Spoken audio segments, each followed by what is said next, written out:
This is an animation I've used in a previous movie dealing with thumbnails and breakdowns, so if it looks familiar, that's why. What I want to point out in this example, by looking at this scene, is the push frame, and that's the leg position here. And that's the push. So if you ever do a scene where a character is going to be doing some very energetic action, maybe they're running super fast to jump off the ground or they're leaping into the air, and your scene feels a little floaty, it lacks energy, it might be because you don't have this push frame. So let's take a look at this scene in motion. So that's the scene. And as you can see, nice energetic little jump. So let's take a look at this frame by frame. There we have the push frame. So let's go back, push, and then up. So what you may notice about this is we only see the push for one frame. So the secret of a push is don't dwell on it. If you hold on that push for too long, it's not much of a push. It'll stick, or it'll seem sticky. It'll catch the eye in a really bad way. So let's look at this thing through again. And we'll play it, and as you can see, it's felt, it's not seen. So to make this really clear, let's take a look at the same basic action but front on, so you don't have to deal with the fact that we're looking at it at a slight angle.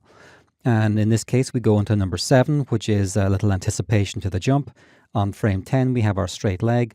On frame 14, we have the leap, the high point, and we're slowing into the high point and then slowing out as we fall back down, and then we squash and we go back into the zero pose or the held pose. And that's what the scene looks like. So I'm flashing in red the push frame so you can see how brief it is. And I'm going to just go through that frame by frame again. Starting to just slightly feel the push here, but it's still not quite a push frame. There in solid red, we have our straight, very strong image. And then we're off the ground just one frame later, and that's it. So I colored them red just on each side, just so you can see that flash of red a little more easily. Now you can accentuate these push frames much more strongly than I have here, but that's the basic idea. So let's look at some variations on this. Well, here's the scene with no push. So again, if you're doing jumps and you don't have a push, this is what they're going to end up looking like. I'm going to play it one more time, and this time I'll go through frame by frame. So we go down into the squash, and look at that. How weird is that? So when he goes down into the squash, it's like he's just levitating with magic powers, and then he's back down into the squash again. Now here's the same scene with the push again. And in this case, I've held the push just to see how it would feel. And here we're running the danger of it feeling a little sticky. So let's play it again and we'll go through.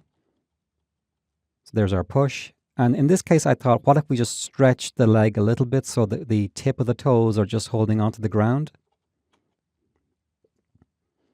We might be getting away with it. It's at the absolute borderline of being believable. But it's certainly reading. The push is starting to read a little more. And we're talking about one frame or two frames. Any more than that, even the 2-frame push is starting to be on the absolute outer edge of being viable. And the 3 scenes side by side. Floaty on the left. Healthy push in the middle. And the experimental push on the right side. And here's another old scene that I did from a few years back. And it's just a very, very rough thumbnails. And here too, I've been very careful to get the push done in my thumbnail form. So as we go from our standing pose into the anticipation to the big powerful jump, you can be sure that when I do my thumbnails, I always thumbnail in a push. So that even in this very simple rough form, the energy is then embedded in the thumbnails right at the start of the planning of the scene. So that's your push drawing. So always be sure that you apply a good, strong push whenever you're doing any physical action that requires energy. Now let's take a look at adding a push to an object, because we've seen how to, make a human push. Obviously, people push themselves off the ground.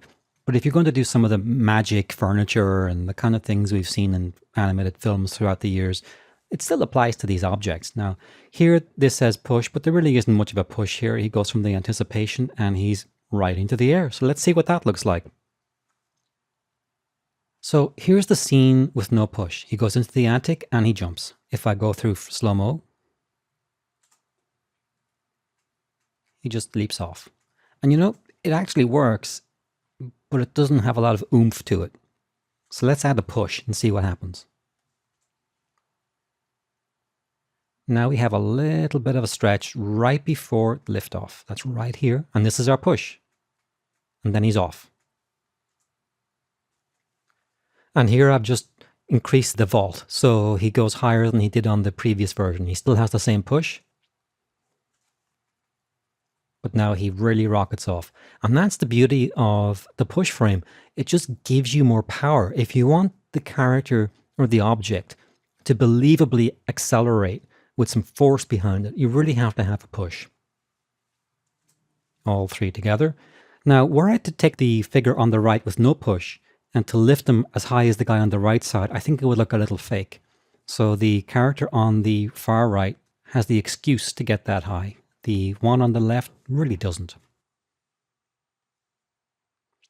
And just the same principle here applied to a rocket. No push, just lift off. Pretty dull. And here I added one push frame. If I go through frame by frame, there, that's our push. And then he's off. And I ease out of the bottom end so he gets faster and faster as the engines begin to really kick in. And I just accelerated the takeoff on this one. And of course, it doesn't hurt to add some exhaust, and that really sells it. So that's the importance of adding a push to any object, not just a human being who's doing a jump, but also even to a living cup or a coffee mug, because it's a universal principle. Anything with a physical impetus behind it has to have some kick to justify the action. In this movie, I want to show you a very simple cough cycle. So a lot of times you might have an issue when you're given a scene, like how do you make somebody cough, snore, sneeze, and so on. So where do you begin to plan that? So in this case, I wanted a very simple, very cyclical cough. So I planned it around the anticipation frame, in which case here we see in frame 1 and frame 14. 1 and 14 are the same. Before you cough, if you even act it out, you pull your body up, maybe you're hunching your shoulders, your mouth is open prior to the cough. The frames in red, I did not plan first, they come later. So then you plan frame 8, and that's the oof, where you're like punching down, your chest is tight, your mouth is closed. Now, there's nothing stopping you from, if I cough right now, like this, my mouth could be open. In this case, I had the little ooh mouth. So, you could have the mouth closed on the back frame on number 1 and 14. In this case, I went with open and then to ooh, but I wanted to have some big, strong transition from one to the other. And then the breakdowns on frame 4 and 11. So as you can see, from 1 through 8, if you went smoothly, it would be too smooth. So I wanted to have the head tilt back. So as you can see, the head here is tilting further back to about this position here. So it's almost leading with the jowl and the mouth area. The rest of it is in-betweening fairly smoothly. And then on frame 11, there's an overshoot. So you see this position of the head here. We're overshooting down past this point of the nose. So the whole head is tilting forward, further forward than it would be if where it is straight in between. And then, of course, the shoulders are moving smoothly. So we get a strong overlapping action on the back of the head or the front of the head on 4 and 11. And I'm doing a strong favor of the closed mouth on 11. So we read this little mouth shape. It gives a much stronger punch because we're seeing it over 1, 2, 3, 4 frames, maybe even a little bit on 12 and 7. So 6 frames will be enough for that mouth shape to read pretty well. So this is just a simple first pass at a good strong cough. Let's see what it looks like. So this is the scene when it's put together in a very simple puppet system. I didn't try any drastic attempts to make it look beautiful. It was a very, very quick, dirty scene, and it works as a cough. So there's a little bit of straight arcs that are going on because it's a puppet, and I didn't round out the head motions too much. But nobody will look at that and think it's anything other than a cough. And certainly when you add the Foley sounds, and for the final project, I actually had smoke coming out of his mouth because he was inhaling a lot of dust. So that is one good example of an initial cough cycle. So if you want to experiment with your own, it's a good base to work from. and to develop your own cycle. And again, making sure that the first frame and the start frame are identical so that you can repeat this cycle as much as you need.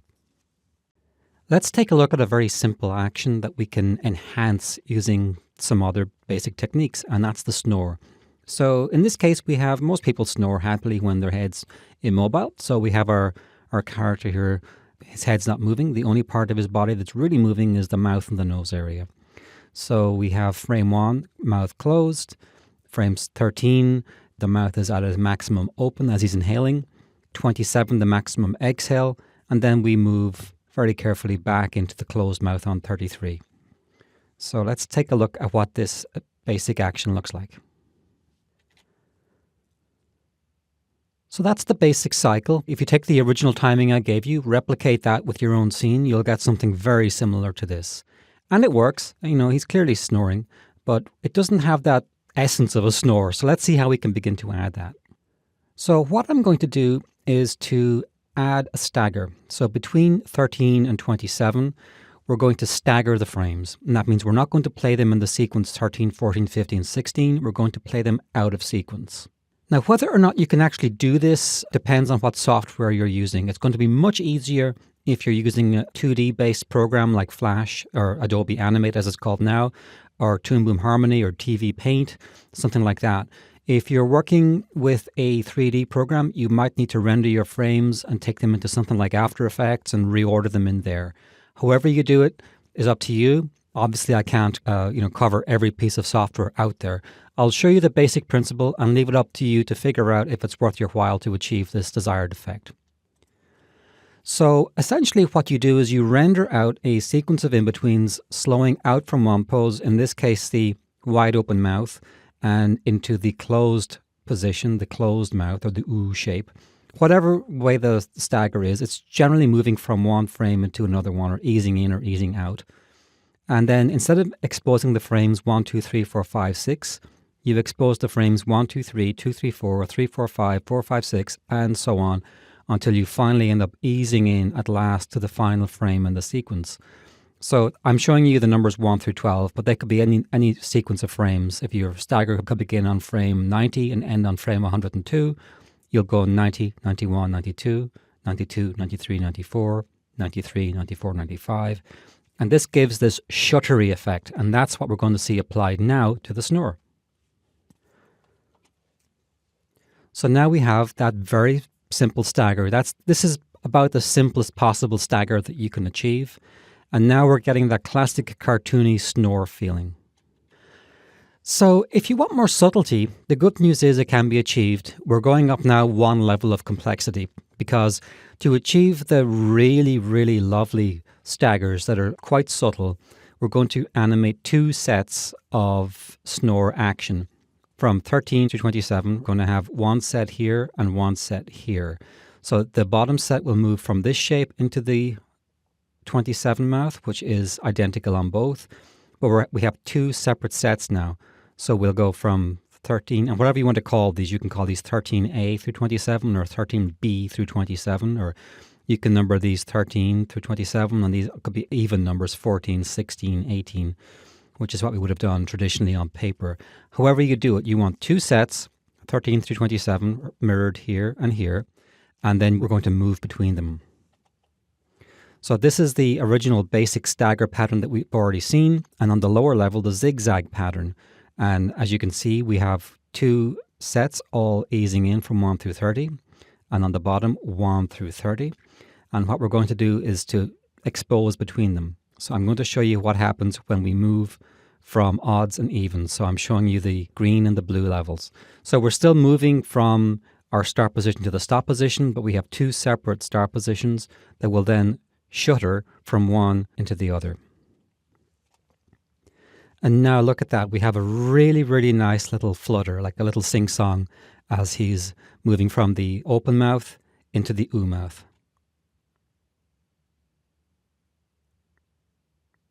So I happen to think that's well worth the effort, and whether you do or not will depend on how much grief this is going to cause you in your production. As I said, if you're working in some software, Adobe Animate, formerly Flash, or Harmony, it could be relatively simple. if you're working in CGI and the camera is moving, it could be really, really difficult and just not worth it.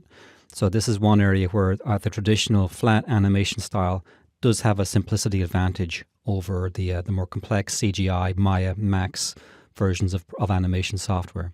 Let's look at all three now side by side. So on the left, we have the basic motion. There's no stagger. On the middle, we have the simple stagger. And then on the right, we have the flutter, which is going from two different sequences back into one another. So there's a fine art in using the really subtle form of the stagger. But if you do get comfortable with it and you can achieve that kind of effect, you can use it for all kinds of additional vibration effects and very cool stuff that could be very hard to achieve by setting a lot of keyframes one by one. So these are the three modes. And notice again how on the left we have what really seems kind of flat. And on the far right, we have something that looks more like a classic animation style. So that's the basic introduction to a stagger as applied to a snoring action. Let's look at a really, really simple action and how we can improve that action or plus that action, as some people like to say. So in this example, we have a little doughboy who's going to pick up a ball on the table. So he reaches and he grabs it, and that's the mission accomplished. We're not going to pick it up. We're really focusing here on the act of reaching. Could be a door handle, could be any object. So it's definitely doing it, but obviously I think we can improve it somewhat. So let's see how. So in the second version, we do a simple anticipation. We pull the arm back before we reach the ball. This is pretty obvious. I mean, anytime we do anything in animation, we're told and drilled again and again, always anticipate the action. Don't just do it. Unless there's a specific reason to not have an anticipation, it's always a good idea to have an anticipation. It just telegraphs to the audience, hey, watch, we're going to pick up this object. So here's a much nicer anticipation where we don't just pull the arm back, we flare the fingers out. So let me just stop this and I'll go through frame by frame. And as we're pulling back, fingers come out. So this makes a really nice broad silhouette. It stops the hand from looking like a dead, lifeless symbol or just a held cell or a static drawing. And it flares out and it only begins to close as he's grasping around the object. And notice right now we're simply moving the arm. So let's see what happens when we articulate the entire body. So now we have a gesture that's so broad that it's really impossible to miss. And in addition to the arm moving, we're just bringing the entire body back. So let's just slow it down. And if I go into it, we're slowing into this anticipation. We could even lead with the arm. I mean, right now I just have the whole thing coming forward in the same timing to keep it simple. You could have the arm moving before the body by 3 or 4 frames to even push it some more. But that's the essential idea of anticipation and telegraphing an action before we actually do it. And it's always nice. I find it great fun to splay out the fingers and make a very nice, like a bird's wing that's unfurling, so that there's no way the audience can miss the action. In this sequence of movies, I'm going to demonstrate the process of working in a very different style. In this case, it's the rubber hose method that was very common in the 1920s and into the early 30s. Before talking about the specifics, it's important to remember that the animation created in a given time isn't just a matter of the style that they preferred then. Very often that style was determined by the technology of the era, or by the general skill level and knowledge base of the artists. So recreating a style from a past era isn't as simple a process as just pulling out a few of the more obvious mannerisms and aping them. You have to understand what their technology was, what their strengths and weaknesses were as artists, and what the general aesthetic style of the period was.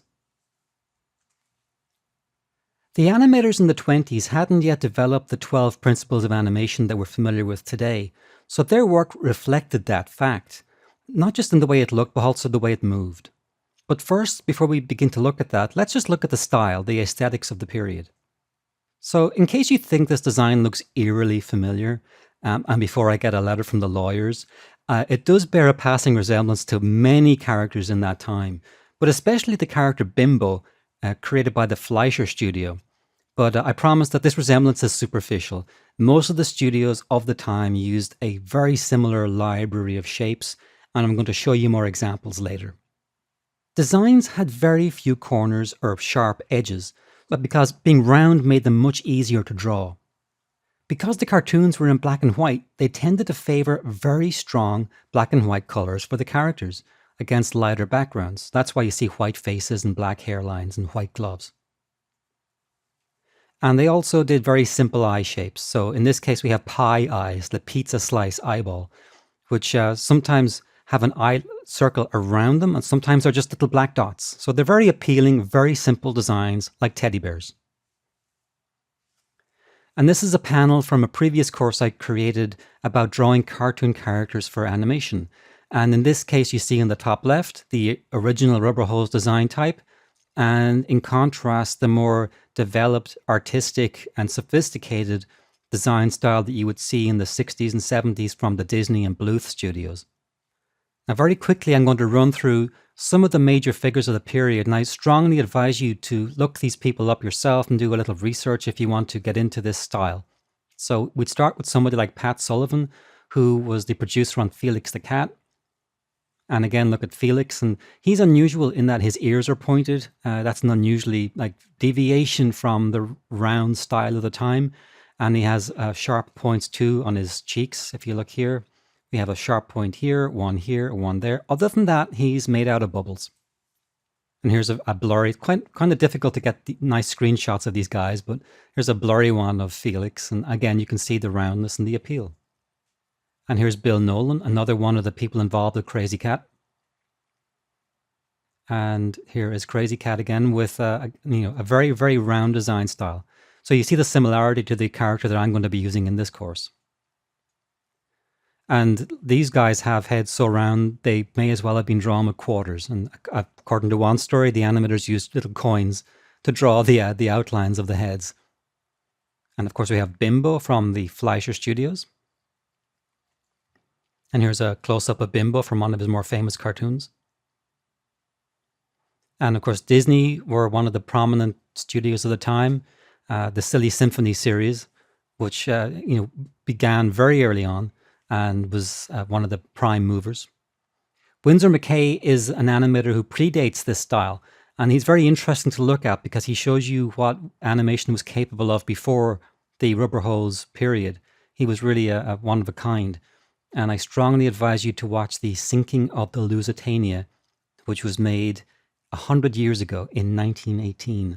It's the most amazing piece of animation.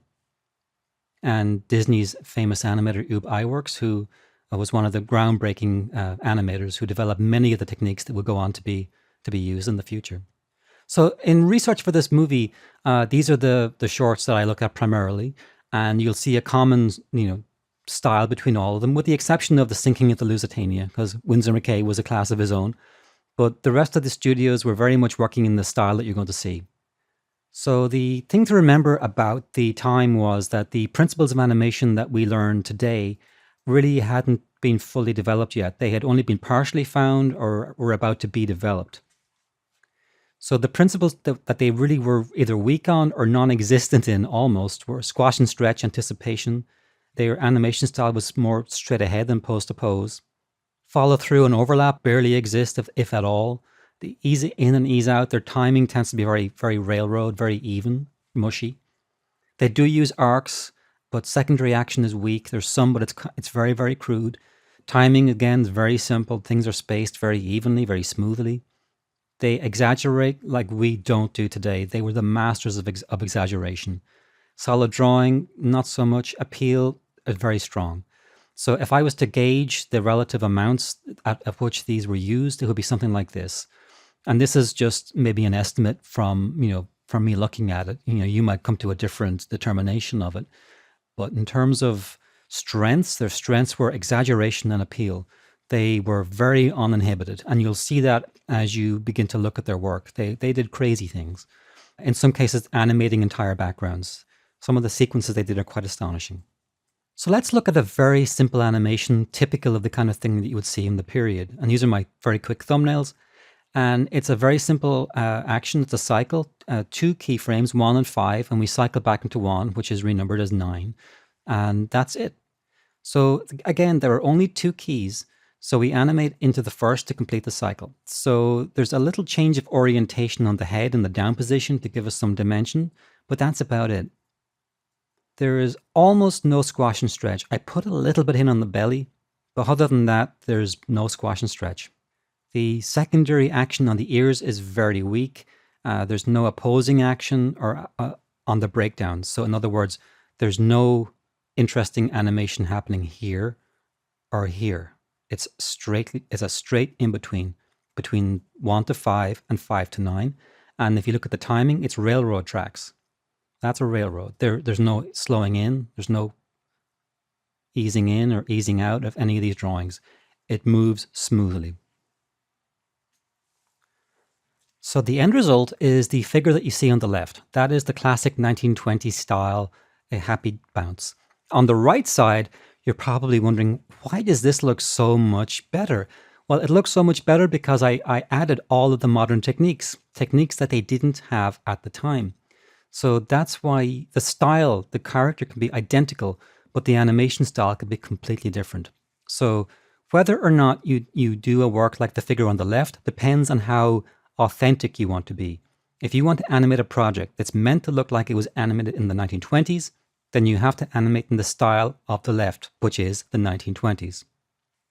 If all you care about is the design, the look, the mannerisms, then feel free to deploy all of the modern tricks and techniques that you see on the right side. So it depends on what you want, what your project needs. For the rest of this course, for the next movies, I'll be dealing with what you see on the left side.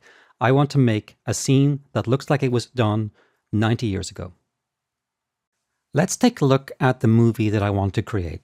So this is the finished scene.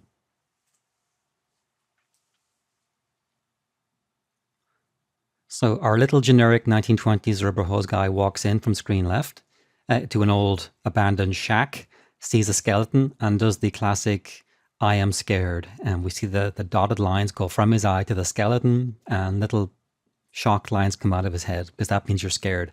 Bottom left, we have a little bit of grass floating in the breeze, a very typical feature that you'll see in a lot of these, and a little shake on the hands.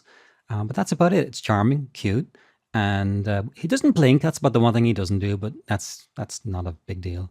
So we have a cute scene. Let's see what the factors are that we have to look at before we can begin to work on something like this. Before we go much further, it's important to remember frame rates. And frame rates for the silent period are all over the place. And as you can see from this wiki page, they tend to vary from 16 to 24. I think for safety's sake, just stick to 24. You're probably used to working on a 24 frame per second timing. 30 might not work, might create a modern feel. It could be too smooth.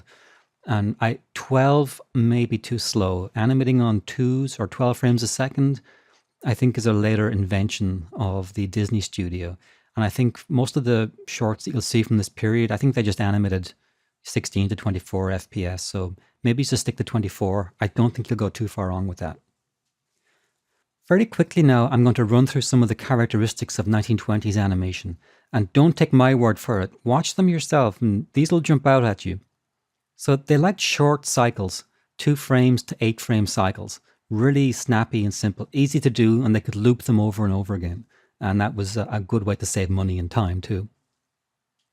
A lot of scenes were just 2 keyframes. They would move from one keyframe in between smoothly into the next one, or maybe the one after that. They would build up a scene very simply from key to key, and sometimes as low as 2 keys. And they were very good at it. So when I say no breakdowns, I mean there was nothing fancy happen between keyframe 1 and keyframe 2. And as I said before, same point really, the action often moves from one key to the other key with a full stop. There's no overshoot. It doesn't anticipate. Anticipation and overshoot, if they existed, I haven't really seen them or not done in a very methodical way. If there's a crowd scene, all the crowd tends to move on the same timing beat. So they don't have different characters moving at different beats or offset from each other, because again, that was more complex. So they would just draw 2 keyframes with the crowd and everyone's head is bumping up and down on the same frame 1, up, frame 9, down, and back again. They used dotted lines to signify really dramatic eye direction. If somebody was doing a take or something that was really important, they assume that the audience wouldn't know unless they drew a dotted line. And it's really silly and very cute. Same for impact. Somebody gets hit in the head with a rock, you see little lines come out of their head. And these impacts can be very mushy. If you do these today, then the impact would slam into the poor character's head very quickly, like you see in the later Bugs Bunny era or Roadrunner cartoons. Not so much in this period. These impacts tended to be almost in slightly slow motion. So it gives it that very nice, childish, mushy quality. And if you look at walk cycles and run cycles and things where characters move from point A to point B, they tend to just float or morph because of the what I mentioned earlier. They move from one key into the other key without a lot of bouncing up and down, without impacts and the kind of techniques that we use in modern walk cycles. So they'll set up one contact pose, the next contact pose, and just in between from one into the other. And they might have a slight foot coming up on the midpoint, but very little beyond that. They are not scared of breaking anatomy and doing the most extreme exaggerations. If you're wondering where Looney Tunes in the 1940s zany character tricks came from, it came from here. And the other wonderful thing about this period is every object in one of these cartoons is potentially alive. There's not really a division as we do now between characters and props. Everything in the cartoons could come to life at any time. And of course, cartoon physics, these guys invented it. They have characters floating on air before falling. And again, all the stuff that we associate with Roadrunner is really a child of the 20s rubber hose era. So to illustrate some of the stuff I've been talking about, here is my thumbnail layout of the scene. So I took the starting position where he's in frame number 1, and I gave him a contact position on number 9, and I put him back into a stop or a stand position in number 17, hold number 17 for 10 frames, and then from 27 to 35, I just move him smoothly into his reaction frame. Now, a modern animator would do this by habit. Move into an anticipation, go into the walk, and as he comes out of the walk, go into a down pose. And then from number 17, he would anticipate again, overshoot, what you see on the far right side here. This is the final overshoot, and he settles. They didn't do that. None of these red drawings would have been done as far as I've been able to tell by looking at anything. So all of this modern complexity, gone. You have to take it out and just do this. So all the red stuff is a modern extravagance that you won't need. So again, we go from number 1 to 9 to 17, hold for 10 frames, and then we go into the shake or stagger. So it'll be 2 frames that'll go back and forth. And that creates that little fear factor. And then final artwork, he looked like this. And that's the final scene. So you see how essentially simple it is. It's a really cute way to begin to work. If you're a beginning animator too, this is a fantastic way to work because you don't have to have your mind warped by all of the modern complexities, and you can kind of learn along with the historical process. So this is another modern system that you're probably very familiar with, reversals and S&C curves. And again, the kind of thing that they didn't really do back then. And let me show you a more typical process that they used. So if they wanted to animate something like hair or tendrils or grass or some foliage, this kind of technique turns up a lot. You see our first drawing, our midpoint, and then we work back into the first drawing again on 9. That completes the cycle. So it's only 8 drawings, 1, 2, 3, 4, 5, 6, 7, 8, and 9 is a duplicate of number 1. And they would just repeat this cycle over and over and over again. And it's very simple. So let's see what it looks like. So that's it. So watch out for the silly symphonies and the other shorts, and you'll see this kind of pattern. Maybe, a little more extravagant than this, but essentially the same thing again and again and again. It's one of the standout techniques that they used. So again, if you want to replicate the look and the style, this is extremely important to do. Now, the timing that I provided here, you're not forced to use 1, 5, and 9. You can use it, make it faster. You can make it slower as you need, but you get the general idea. 2 keyframes in between on railroad tracks smoothly from one into the other. And that's it. When we look at these 1920s cartoons today, they're often in really bad condition. The film is scratched, it wobbles, flickers, but you have to remember that this is the result of decades of wear and tear. It's not what they looked like when they were screened first. First time they were screened, they looked really nice. They were clean prints. They're not clean anymore. So by adding defects like scratches and flickers, we can artificially age our animation to make it look as though it was created in the 20s or 30s. But again, if somebody wants to make a movie that looks more authentic or original, then you wouldn't put these effects on. So you only apply these effects if you want to make it look like it's 90 years old. Were I to animate one of these for, say, a movie that was being shot in the 1920s, it was set in the 1920s, and they wanted an original cartoon that the lead character was seeing, I wouldn't put the scratches on it. I would only do that if it was meant to be seen as an object that was 90 years old. So here's a first very basic pass, and all I've done here is added a very, very slight flicker. And you'll see it over here in the dark regions especially. You'll see a little bit flickering going on here. There's a little bit going on there. It's very subtle. I did it manually. I just went into a few of the frames and tweaked the brightness a little bit, then tweened them out slightly, but kept it very subtle. The big thing, of course, that people are used to seeing is scratches. So I made a scratch layer using an old version of Adobe Flash. Should be easy to come by. And I just set up about 10 or 12 frames, empty frames with different layers. So one layer was for white lines, another was for little black lines. And then another layer where I tweened these vertical line tool strokes. I just, made a little nested symbol with those guys and animated them across. Now, I'm not going to be telling you the nuts and bolts of how I did these effects, but I'm showing you what to do rather than how to do it. So each of these elements has to be added. If you, in some form, either you can create them in After Effects yourself or some other software tool, but as long as you add them, these are the things that will create the illusion of authenticity. And for me, like creating these scratches, it was done manually. There was no magic bullet. There was no plug-in tool. I simply made about 10 or 12 empty frames, and I just drew lots of little white lines. A couple of hundred on each page, copied and pasted some of them onto the next frame. And I just kept on doing that for about an hour until I had a nice little sequence. Now I'm going to call out one little thing that I would definitely improve on the second pass. You notice how it's a short sequence, so they're cycling. You can really see it here. This little line here, beep, beep, beep, is happening over and over again. That's the cycle catching your eye.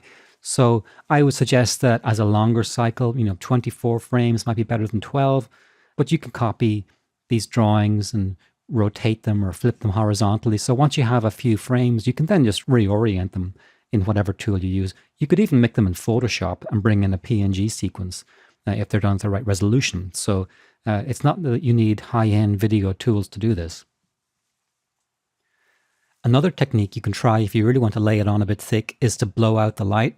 And this is really given the effect that the film is badly degraded. And, we're seeing it really here too. It's also a great way to cheat if you want to hide defects in your work. It's, it just distracts the eye from a lot of the other, maybe giveaways that people might say, oh, that was done in Harmony or that was done in Flash. If they're seeing all the rest of this cloud, these scratches, it'll certainly help. To trick them. The other thing to watch out for, notice I put film grain in here, and this is a simple After Effects tool. So you simply apply a film grain filter, and it takes away that sterile, digital look that you see when you get an export from Harmony or Flash or any other digital program. It puts this little, fake film grain on it. The other thing to remember is aspect ratio, and I had made the entire scene in 16:9 or widescreen aspect ratio, but of course back in the day they did everything in 4:3, and it wasn't until the 1950s that widescreen came in. So yet another technical feature that could trip you up. So it was a simple enough process in this case to change the aspect ratio and just to reframe the shot slightly. So watch out for that, because it's the kind of thing that could catch you.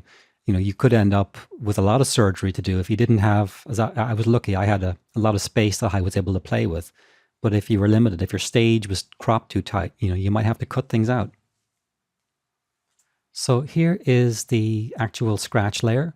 And here is one with basically a gate effect at the side of the screen. So you can see this gentle oscillation back and forth, which you do see on a lot of the prints. you see the edge of the screen wobbling slightly. And this was done in After Effects with the wiggle tool. But again, I'm not going to go in, it's beyond the scope of this course to go into nuts and bolts of After Effects. But again, there's plenty of wonderful tutorials in the library that'll show you how to do this effect. Here's the same in 4:3 aspect ratio. And here's the same effect in 4:3, again with the border now flickering as well.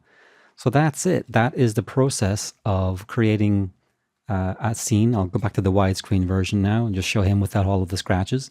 So it's like he's fresh out of the camera department. And we can see our 1920s hero about to embark on his great adventure. So that's an overview of the different stylistic approaches and the technological limitations that you have to factor in if you want to try to fake the audience into thinking you've found a long-lost cartoon from 1929.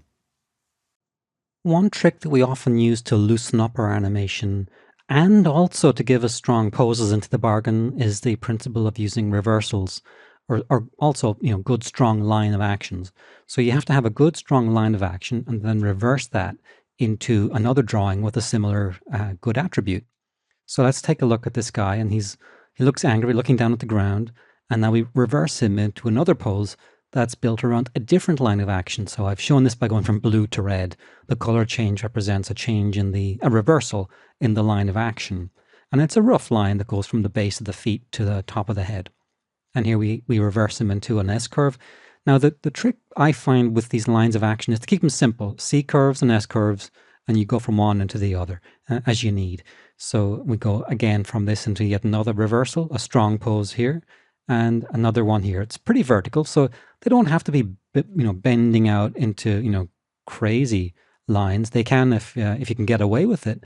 But even more realistic poses can be built around good strong lines of action.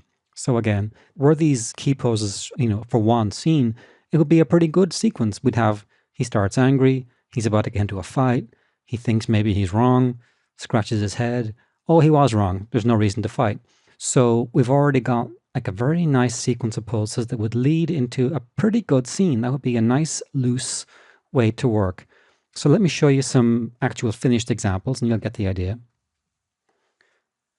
So here we have a geologist who's hitting the ground with a pickaxe, and he's going from one good line of action into a reversal. And if I superimpose that, we'll see. So here we have the red showing the one direction into the blue. Red, the blue. And that reversal, that move from one curve into the other, that creates a lot of the flexibility, the looseness, the cartoony quality. And as a result, you get strong silhouettes. The more you work in this style, the stronger your silhouettes will become. And they really push you into really, really strong poses.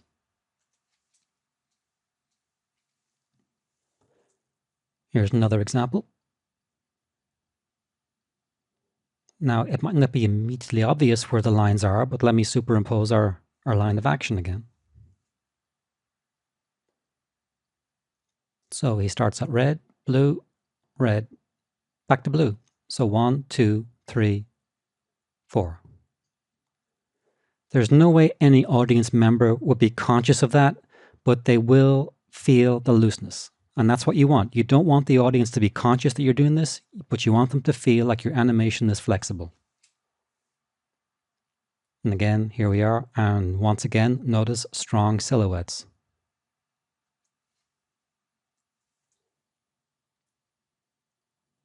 Another example. Red, blue, red. So the reversal happens about mid-spin, very brief. Let me go through frame by frame. 1, 2, 3, 4, 5, 6, 7. And then we snap back into the opposite.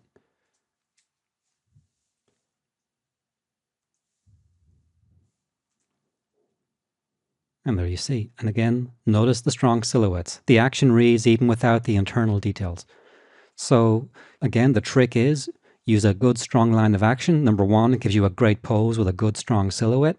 And number two, by reversing from one line of action into another line of action, it will help you to loosen up your animation and to add really flexibility. One word of warning, don't overdo it.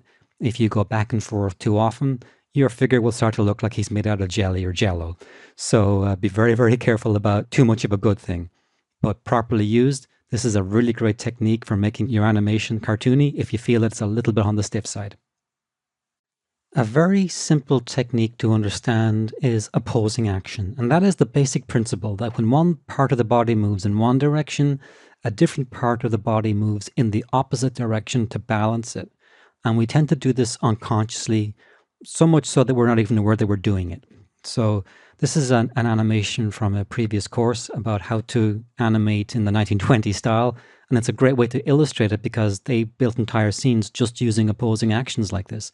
And in this case, the character squishes down in a little happy dance and the arms move up. And that's it. So when the body moves down and the head moves down, the hands move up and vice versa. And that is sufficient to create many, many scenes. So as you can see here, this is the end result. It's literally an entire scene built around an opposing action. Now, one of the great things about this is that we oppose all the time when we walk. When you're in a walk cycle, when one part of the body is forward, the other part is moving in the other direction. And this is how the body stays in balance. So at any given point in the cycle, they're opposing left, right, and up, down. So as this is torqued this way, this is torqued the other way, and vice versa. So always be on the lookout for that. And also very important to try to get the counterpose or the torque or these opposing actions in the correct orientation. So you don't want them twisting the wrong way when the foot's forward and so on.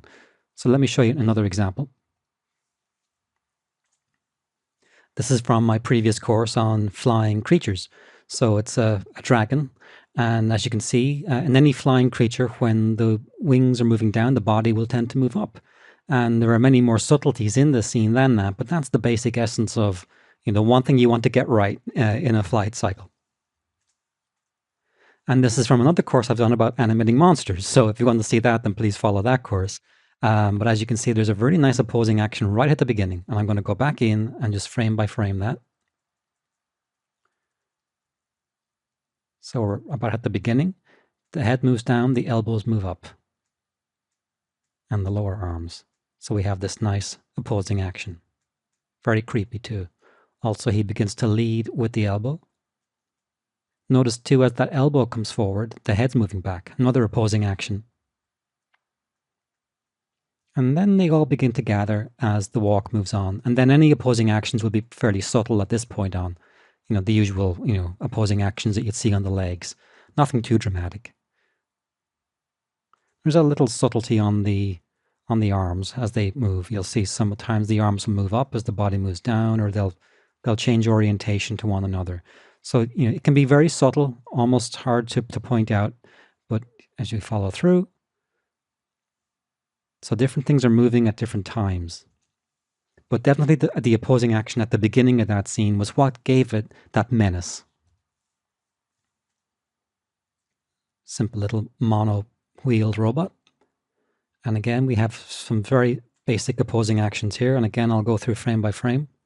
So notice as he tilts backwards, the arms tilt forward. And then he begins to lead with the chest. And again, now as he moves forward, the arms move back. He'll gather here. So it's strongest at the beginning, going into the anticipation. And that's what creates the believability. And in any degree that this scene has believability, it's because these opposing actions show that he's trying to stay balanced. It gives him some interior life. He's trying not to fall over. So very important when you begin to build out your scenes that you understand opposing action, at least in its most simple form. In later movies, I'll show you how we can apply this simple idea, but in ways that'll really go beyond this. And when we begin to combine this with other methods, you'll start to see some amazing results. In another movie, I spoke about how to animate in the style of the 1920s. And that was a time when they did opposing actions, but very little else. They didn't have a lot of the other sophisticated techniques. That said, opposing action is really important, and you can build an entire scene around it. So here is the basic example of opposing action. And in this scene, we have our character doing a little bounce. And if we go to the next panel, you'll see As the hands move up in green, the head in orange or yellowish orange moves down. So that's our opposing action. One part opposes the other.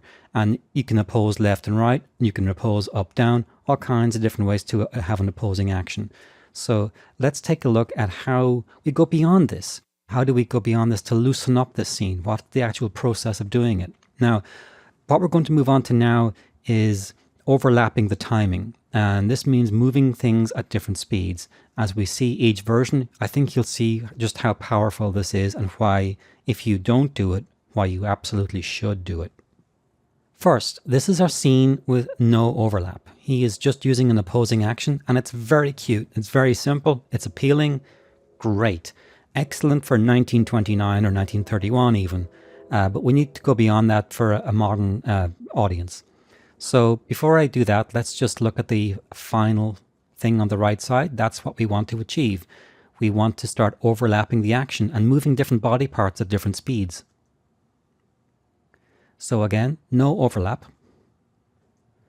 And now I've removed the arms and the legs. So you can really see what we're going to play with, because the arms and the legs really might slow us down. So if you're going to begin playing with this, I strongly advise working with a simple model. If you're working in CGI, a very basic model.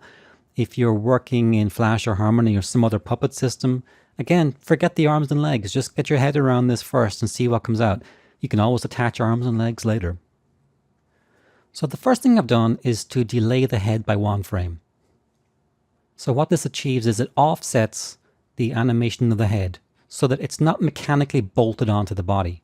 And this has already given us a very subtle loosening effect, even just that 1 frame difference. And now I've delayed the hands by 1 frame, but they're moving further down than they were before rather than up. So they're hitting the same extreme beat as the head, but in the opposite direction, so they're still opposing the head action. And now I've delayed the tail. Now it's dragging by 1 frame. It's giving us a very different effect. So we see, as in nature, things move at different times. They're still related to one another. So the tail is still attached to the body, but it's dragging after the body. It's a secondary action, so it should be dragging behind the body. And now I put a bit of overlap on the ears. So as the body comes down, we go through slowly, the ears are dragging a bit better. We're starting to get a much more natural feel. And now I added a little rotation to the head, so it's actually moving much more aggressively up and down, so we're getting a more dimensional effect to the head. Now I've added a little drag to the shirt, so let's take a look at that frame by frame. So now as the body comes down, let me go do that again, we lost some frames there. So as the body comes down, the shirt drags and flares up.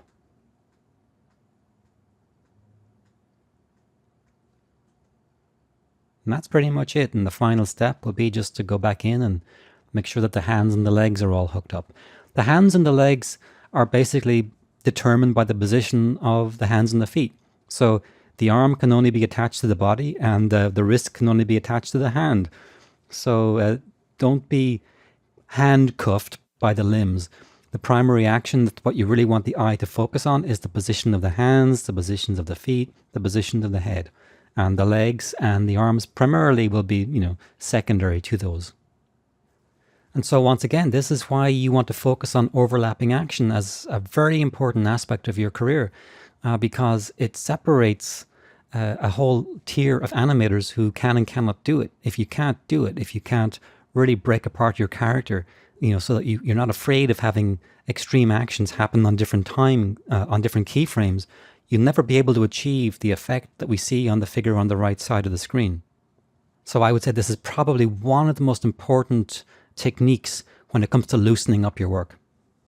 Let's find another way to loosen things up, and this time we're going to use some overlapping action and follow through, which is basically a glorified way of saying we're going to drag some parts of the body or move parts of the body at different speeds to get to the same place we're already going, but get there at different times. It's much more natural. You're going to be amazed by how subtle some of these effects can be, but also how powerful. So we have our chap here, and we want him to get into a nice end pose, something a little more interesting than this.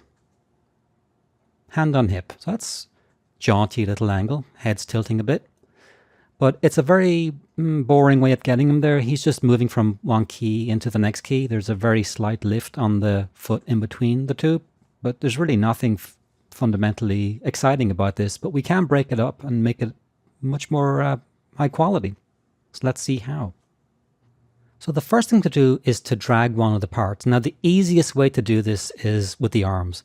So in this case, what I've done is taken the left arm, this guy here, his physical left arm, and dragged it by 3 frames. So it's basically not dragged it, but held it back by 3 frames. So everything comes to a stop, but the hand keeps going. So notice how the body is stop, 1, 2, 3. So we've offset the timing. We've begun to overlap the different body parts. And this is the simplest possible way that we can build this up block by block.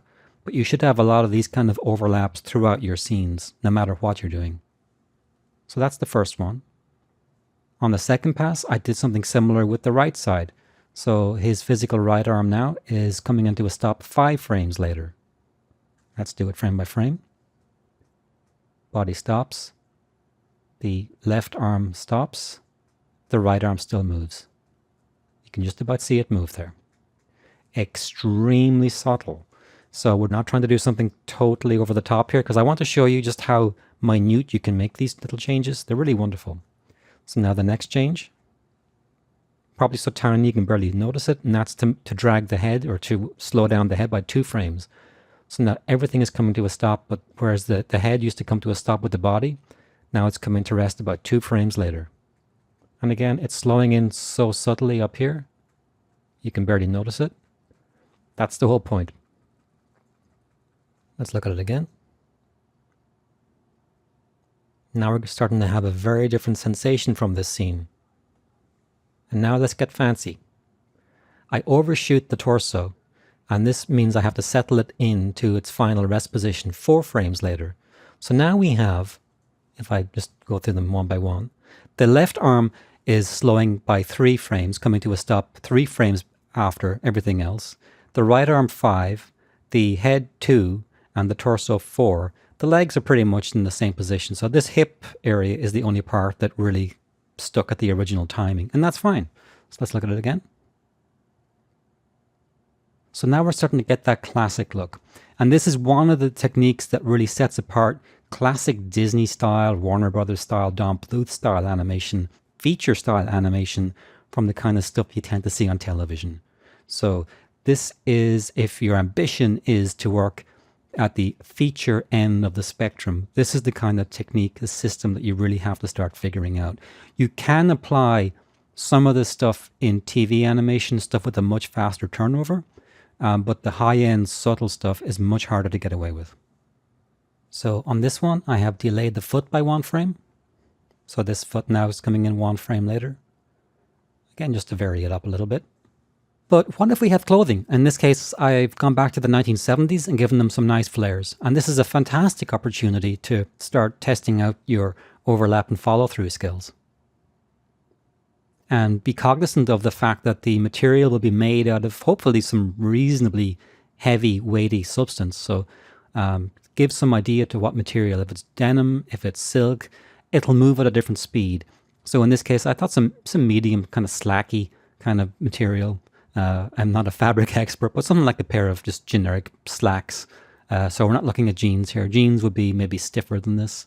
But this gives us the excuse to overshoot and to have actually more overlap on this area here. So it'll be the last thing to come to a stop will be this pant leg as it goes 1, 2, and settles. Now imagine if he has a scarf, a hat with a feather in it, or big sleeves, or other costume elements. Maybe he's got if he's medieval, he might have like a rope around his waist. That'll come swinging in before it settles. So these are the kind of things that you'll see. Next time you look at one of the Golden Age Disney movies, you'll start seeing them. They rarely would do a scene without applying one of these techniques in some form. So that is how to loosen a scene using overlapping action and follow through. Basically, a form of drag, and it's also a moving hold. So if you do a scene like this, this is a moving hold. We're going into a hold, but we're moving a lot of the parts. We're not just slamming into a held drawing. We're now breaking up all the different components. And if you had an eye blink, you could even have them, blink, blink, blink. And again, just to keep the posture alive. So we're not just reusing one drawing for 5 seconds. So I hope that's useful, and start out simple and then increase the complexity as you become more comfortable with these techniques. In a previous movie, I showed you how to loosen up animation by using things like leading actions. And this was a very good example because it shows you how you can lead an action in different ways. So on the anticipation here, he's actually leading from the shoulder. That's the part that's doing the most interesting action. But then the elbow is taking over.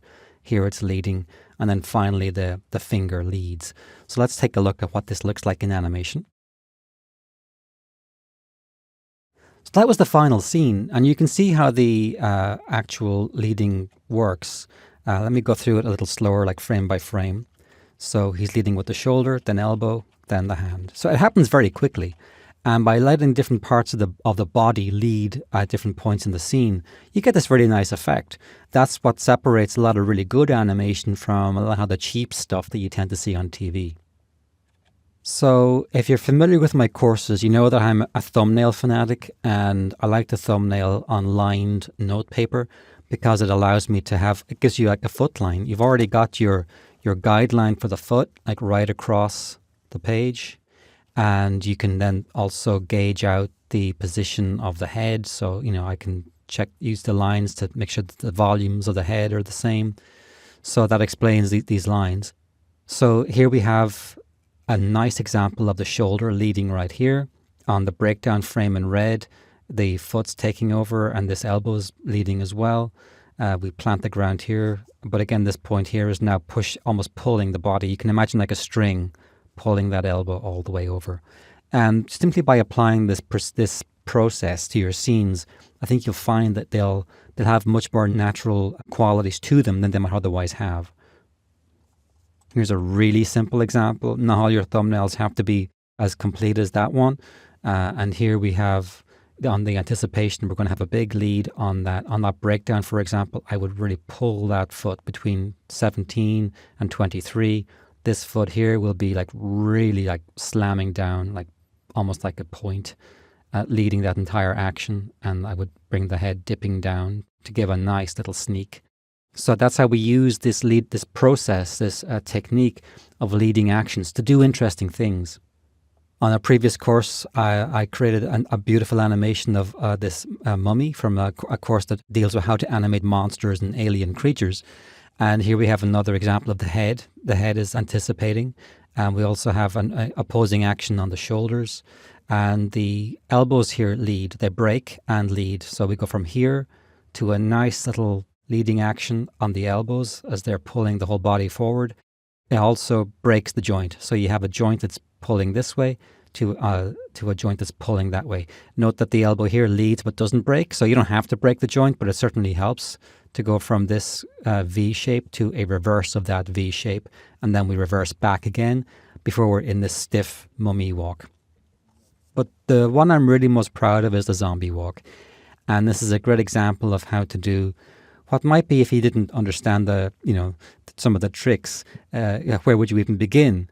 In this case, it was start with the zombie in a static position, and then you do a series of leads. So you do the, in red on the upper line, you can see the shoulder pulling over right here. And then it catches up and stops leading. At this point, this hip will begin to lead, and everything else is secondary to that. And at this point, I can't lead with the hip anymore, so we begin leading with the knee joint. And then bam, he's settling into another pose, and then we repeat this basic process. So we're again leading with the right shoulder, then we lead with the left or far hip, and then the knee and plant. I could lead with the hip first, but in this case, I just wanted to start with the shoulder. However you want to do it, there's no fixed way of doing a zombie walk, but this is a very good approach for doing any kind of a jointed, jerky, almost unnatural walk cycle. So on the bottom, then when you look at it, they all kind of blend together. So if you follow through here, you'll see it just looks like a skeleton walking down the street. So these are my thumbnails, and I just scanned them in and exposed them about 6 frames apart, and then the final scene with all the little overlapping actions added, and all the usual stuff that we do. So again, the roughs with the leading actions in red, and then the final scene. So if you're interested in some of the timing that I use for this, then these are that's the timing patterns that I use, just so that if you want to try to follow along. And again, my previous course on how to animate monsters goes into the nuts and bolts of this in quite a bit more detail. But that'll give you an approximate idea of the timing and spacing. So they're about, let's see, like each circled key is about 30 frames apart approximately. So, it's very slow. You could change the timing, or you could overlap the different, motions so that it's a more fluid, slightly faster walk, all up to you. But again, it's a good way to start thinking about leading actions. It took me quite a few years to get my head around it before I could really see, oh, yeah, now I get it. It's one of those things that suddenly it clicks in your head and you can see leading actions everywhere, and they're really not that difficult once you get it. It's not rocket science, put it that way, but you have to watch out for them and think about them. At what point am I doing this scene? What part of the body leads the action? Is it the hand? Is it the chest? Is it the forehead? It could be the foot. So try to break down your actions when you're thumbnailing them and think about leads. This is a character that I designed for my previous course, How to Draw Cartoon Characters in Animation, in case you want to drill into some of the techniques I use to draw in this style. But what I wanted to do in this movie is to show how we can take these very cute, Disney-esque, classic, Warner Brothers type characters, and then apply actual animation principles to them. And with a big heavyweight character, it's a really nice chance to use drag, overlapping action on the belly and the areas of body fat. So these are the 4 main poses. He starts on the left, he turns into the right, and I want to make it meaty. So let's squash him on the second one, overshoot on the third, and then we'll settle into the final pose. And this was my very rough timing estimate. So it's a pretty fast action. The faster the action, the more violent the overlap. So it's, and also the fewer drawings we have to mess around with. So it's a good way to do your first few tests. If you haven't done this before, I think a faster action might be good, and then try the slower ones later, perhaps. So I sketched in some breakdowns in red here, so you can see where some of the breakdown poses should go, and these will really help sell the drag and the overlap. So on frame 29, which you see here, that's the belly flop. That's when the weight will catch up. It's really an in-between frame, but for the belly. The belly has its own mass, its own physical properties. And notice again on frame 37, the breakdown drawing, the body is coming down. It's all an in-between except for the belly fat, and it's shooting up. So if you follow through now from the left side, on 21 it begins to move, but the inertia of the belly drags. It begins to overshoot slightly on the third pose. That's the gray one here. Then gravity catches up and it flops down onto the ground because it's pretty big. He begins to move up on 33.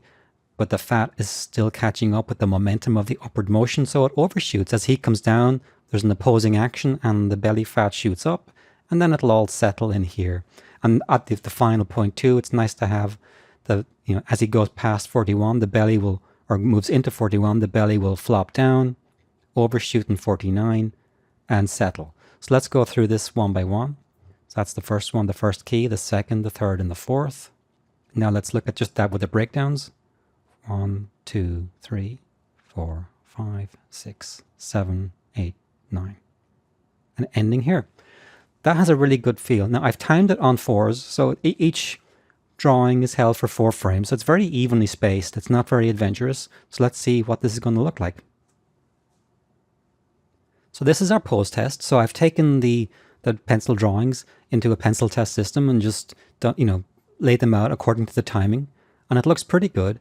Now, the only thing that catches my eye is that I think we're going to have a slight stickiness of the belly somewhere around here to here. So I'm going to, maybe retime that a little bit to make it a little bit faster. But this kind of pencil test, it might seem a little sketchy to you, but when you draw traditionally, when you work traditionally, this is how we would always work. You would draw in a few key poses, lightly sketch in some of the breakdowns, time it out by your best estimate, shoot it, and then you would show this to an animation director, and they would look at it in this form and be able to tell you, yeah, that timing will work, or maybe you should speed this part up or slow that part down. So by making that very small timing change, I moved one of the keys forward by about 2 frames. All this business at the end from about here, I decided to move all of this forward by about 2 frames just to give it a bit more snap, make it a bit faster. So here is the final scene with all of the in-betweens then added in. And now this is a rough pass, of course. These are not the final scenes. You would do a cleanup pass over this. This is all a drawn animation. That's not using any kind of, puppet system. These are all hand-drawn frames. You get the idea. Now let's play it in slow motion a little bit. Drag on the belly. Gravity catches up. Body hits the top point. As he comes down, the fat overshoots because it doesn't understand that he's moving down yet, and now it does. Fat jiggles a bit, and then settles. That's it. So that is a really fun way of trying to get some physical reality into your character.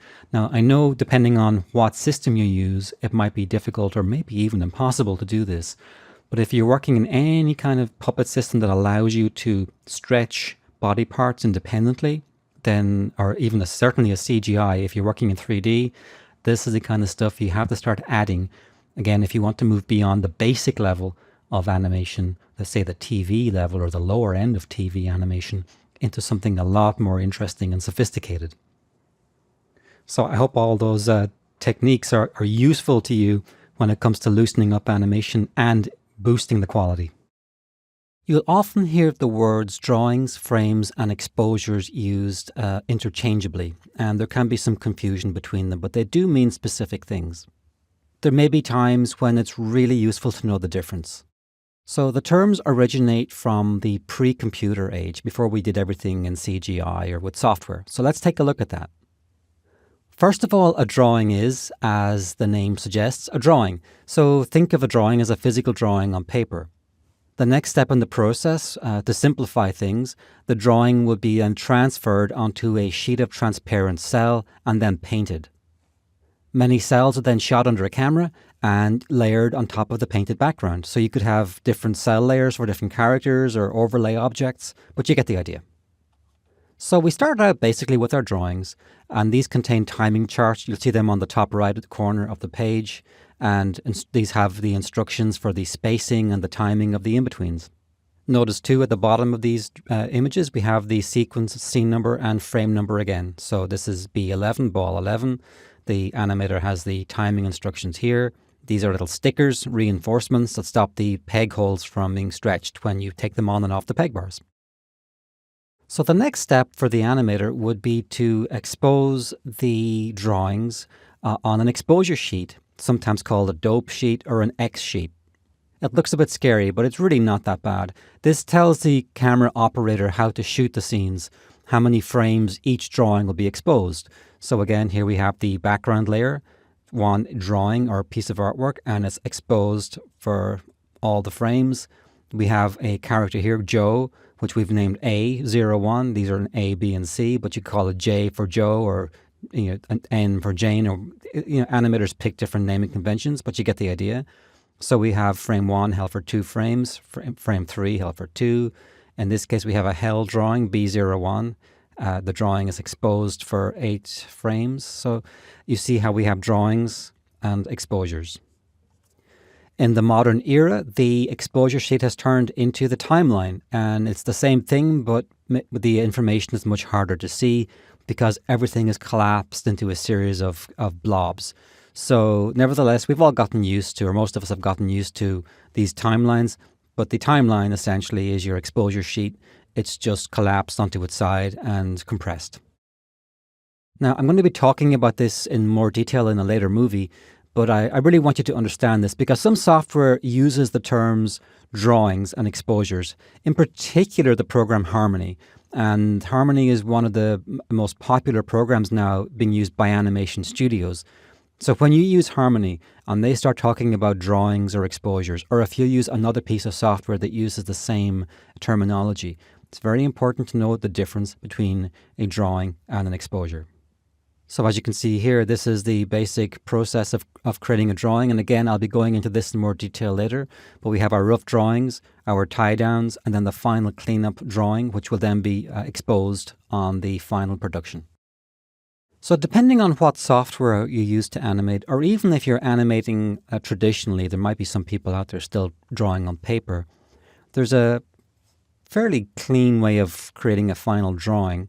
And of course, everyone has their own different approach, but this is one fairly idealized way of approaching a final drawing. So we have like a rough drawing on the left side, which is very loose, can be done extremely quickly. It blocks in the basic pose, the forms, the volumes, and then when the animation is approved in this form, then we proceed to the tie down, where we begin to really go in much closer, but it's still not all the way there.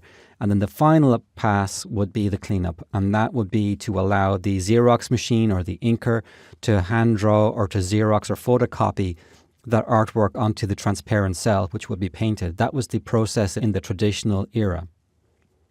And of course, even before that rough version, you could even do a gesture drawing, which is as loose as this or even looser. So they can be as crude as stick figures. They can really be quite sketchy and quite lacking in detail. But the thing you're really looking for in a gesture drawing or a rough drawing is just capture the volume, the proportion. It's of little use to you if your model is completely wrong. It doesn't have to be 100%, but it has to have the essential volumes and proportions of your figure. So again, the focus of this part of the process of creating your scene was to determine the pose, the attitude, and the timing as well. Now, the beauty of keeping it loose and fast like this is that you don't know when you show your scene to the director if the scene is going to be approved or not. So what's the point in drawing in much more detail than this? If you were, and the director says, no, that's not what we had in mind, I don't like the way you handle the scene, redo it.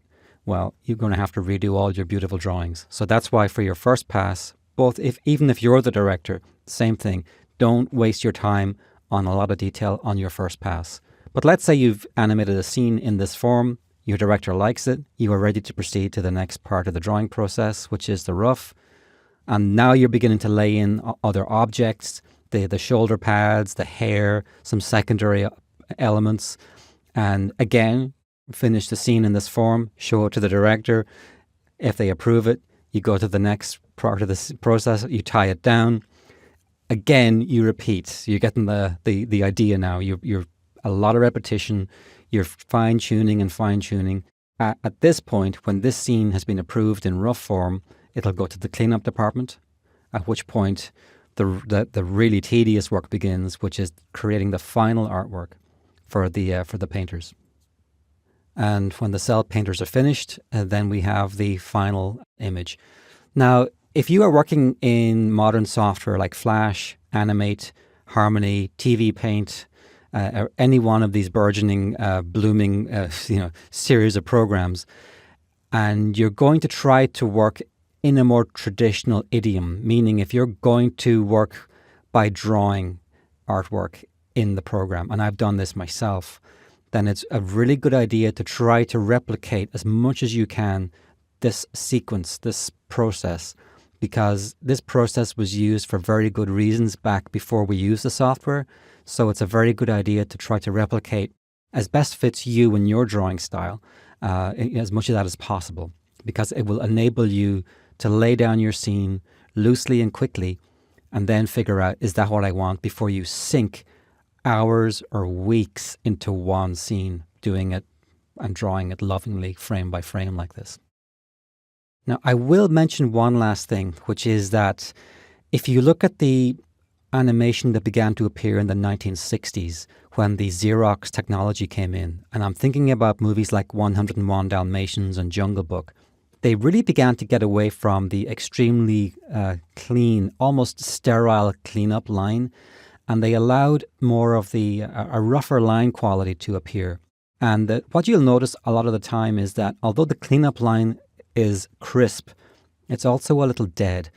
And this is an unavoidable aspect of a cleanup line, the more polished and dark and jet black that line is, or the more tight and precise the drawing, the less lively it is. There's a kind of an energy in this kind of line weight. Now, I have it here in blue because we used to draw it in blue so that it was easier to erase and draw over and the blue wouldn't photocopy.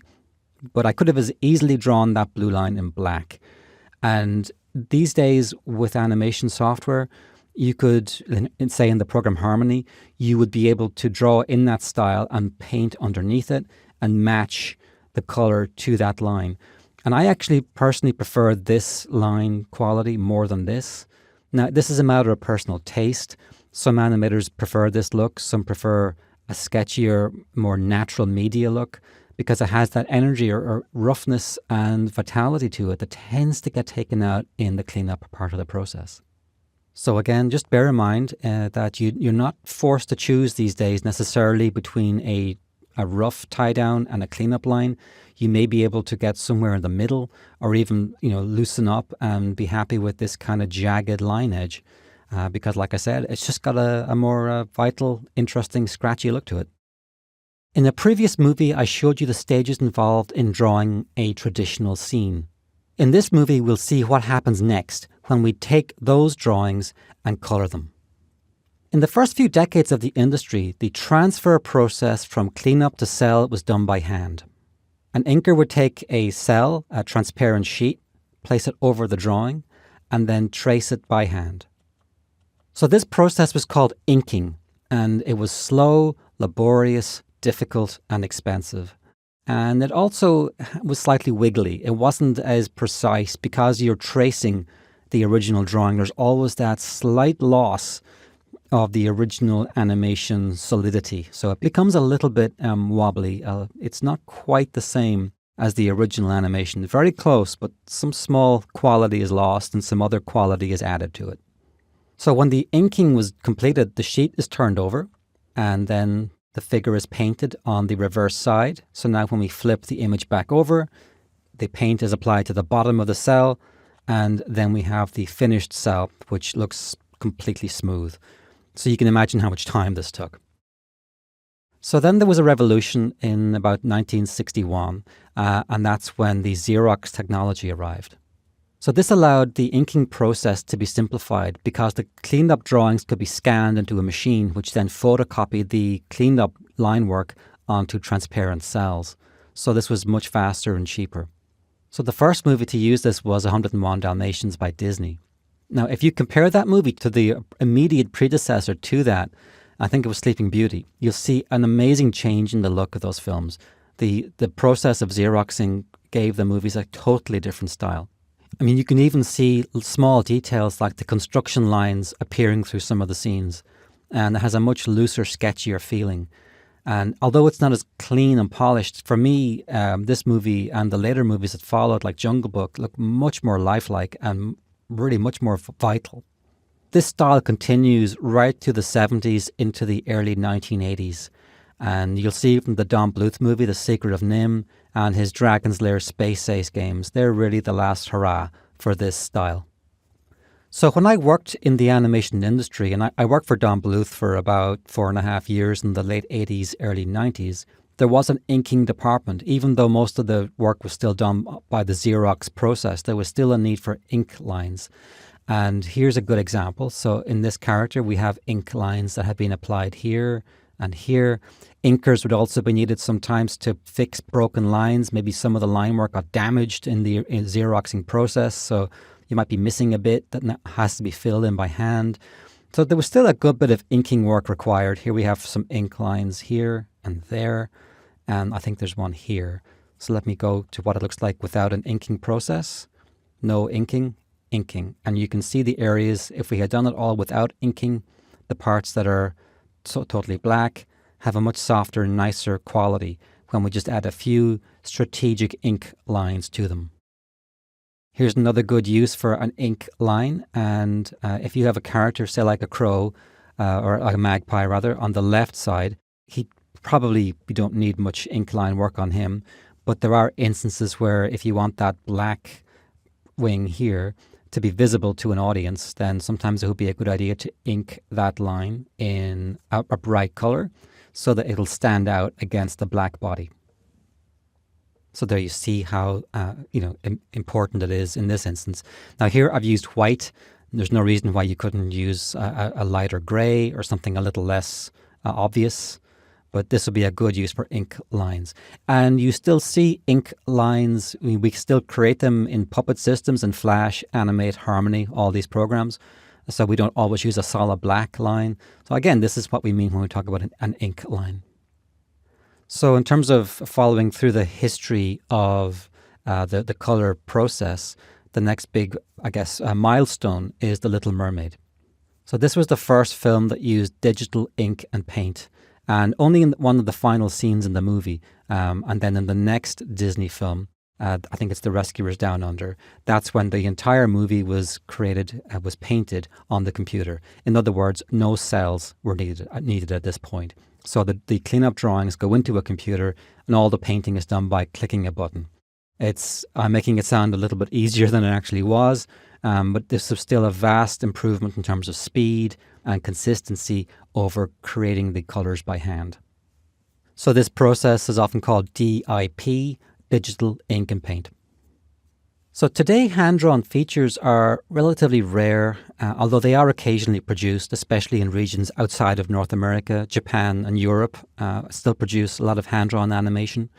And a good example of two recent films made in Ireland, The Secret of Kells and Song of the Sea. And I believe Song of the Sea was actually drawn using TV Paint, the software program. And I'm not sure if Secret of Kells was drawn on paper or not. But in any event, I've seen both on the big screen several times, and I honestly can't tell the difference. That's how good a lot of the digital software animation is now. That you can look at a movie and not be sure if you can tell it was hand drawn, but you can't be sure if it was hand drawn on paper or directly onto the computer via a tablet. And if you're interested in trying to pursue a career in animation and you want to focus on the hand-drawn aspect of it rather than the more technical puppet-oriented work that we often do, then Toon Boom Harmony is a very good piece of software for that. You can actually do puppet systems in Toon Boom Harmony, but you can also do very, very believable hand-drawn scenes also, and I've used it for that. And a program I haven't used is TV Paint, but again, I know it was used in the production of other feature films. So, and I've seen animators use it, and it looks very, very powerful. So these are two pieces of software that you should look at and maybe compare and see which one is the best fit for you. Another aspect of the coloring process is which colors to use for a character. And again, the traditional animation studios had a much harder time of this than we do today. We're spoiled today. Back in the day, they would have to paint different versions onto their different sheets of celluloid. So the color model department was a pretty busy department as they were trying to fine-tune the right color combinations for each figure. So we could take, for example, this character and apply different treatments, and you can see how radically different he looks with different color model approaches. In addition to creating different versions of a character, in other words, each of these different color models really represents a different character. The director, the art director, is going to have to pick one of these and settle on it. In addition to that, let's say we settle on the little green man cliche.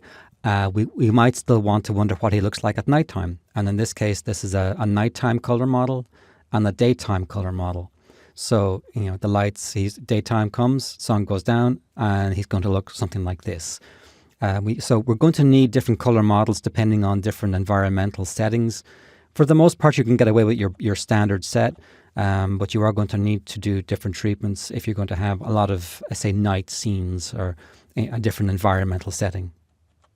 And the color model departments, and these were great when I passed the department and you see these cells, lying around with, the different characters. And you might have an animated feature might have hundreds of characters, so they will have hundreds of these sheets with the final color model design marked up with all of the different color areas, right down to notice here like little spots. You want to keep these consistent. Obviously, you can't have people just picking any old color out of the paint library.